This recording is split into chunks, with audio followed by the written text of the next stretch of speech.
జై శ్రీమన్నారాయణ, జై శ్రీమన్నారాయణ, జై శ్రీమన్నారాయణ. ఈరోజు ఏంటంటే మనకు మిర్చి బజ్జీ చేస్తాం కదా. ఆ బజ్జీల లోపల నింపటానికి కోసం నేను ఇవాళ పుదీనాతో చూపిస్తున్నాను అన్నట్టు. ఇది పుదీనా అండి. పుదీనా వేయాలి. చాలా కడిగి చేసి శుభ్రం చేసిన తర్వాత పుదీనా చేసి ఈ విధంగా పుదీనా ఆకు వేసి ఇట్లా గ్రైండ్ చేయాలి.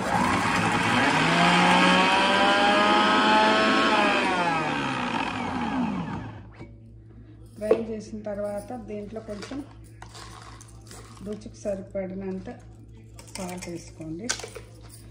అదేవిధంగా జీలకర్ర కొద్దిగా, తర్వాత కొంచెం బెల్లం, నేను చక్కెర వేసే బదులు బెల్లం వేస్తున్నాను. అదేవిధంగా కొంచెం ధనియాల పొడి,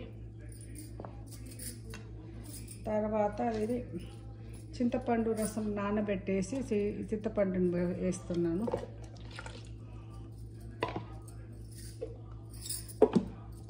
వేసేసి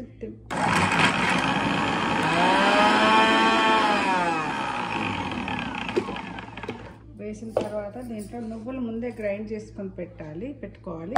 ఈ నువ్వుల పొడి ఇట్లా వేస్తున్నాను అన్నట్టు. నువ్వుల పొడి వేసేసి గ్రైండ్ చేయాలి.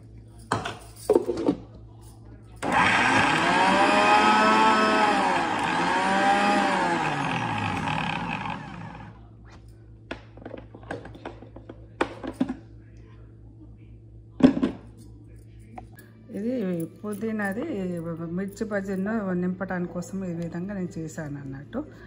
దీంట్లో ఏమేమి పడుతుంది అంటే ఫస్ట్ నువ్వులు గ్రైండ్ చేసుకోవాలి. గ్రైండ్ చేసిన తర్వాత అప్పుడు దాంట్లోనే పుదీనా వేసి నువ్వుల పొడి, పుదీనా, ఎల్లిపాయ, జీలకర్ర, మళ్ళీనేమో ఉప్పు, కొద్దిగా షుగరు వేసేసుకొని గ్రైండ్ చేసుకొని పెట్టుకున్నాను అన్నట్టు. ఈ విధంగా ఇట్లుంటే ఈ విధంగా బజ్జీ రెడీ. మిర్చి బజ్జీ పుదీనాది అన్నట్టు. పుదీనా లోపల స్టఫ్ చేసినాను. తీరా శనగపిండిలో ఉప్పు, పసుపు, కారము, ఓమా వేసాను. తర్వాత దాన్ని కొంచెం నీళ్ళు పోసి కలిపి ఈ విధంగా మిర్చి స్టఫ్ చేసిన తర్వాత నూనెలో వేసి ఫ్రై చేశానండి. ఇదండి వెరైటీ ఉంటుందండి. మళ్ళీ పుదీనా కూడా మనకి హెల్త్కి మంచిది కదా, నేను చేశాను అన్నట్టు. పుదీనా చింతపండు పెడతారు కానీ నేను చింతపండులో కొంచెం ఎక్కువ పుదీనా వేసాను అన్నట్టు. ఇది పుదీనా మిర్చి బజ్జీ.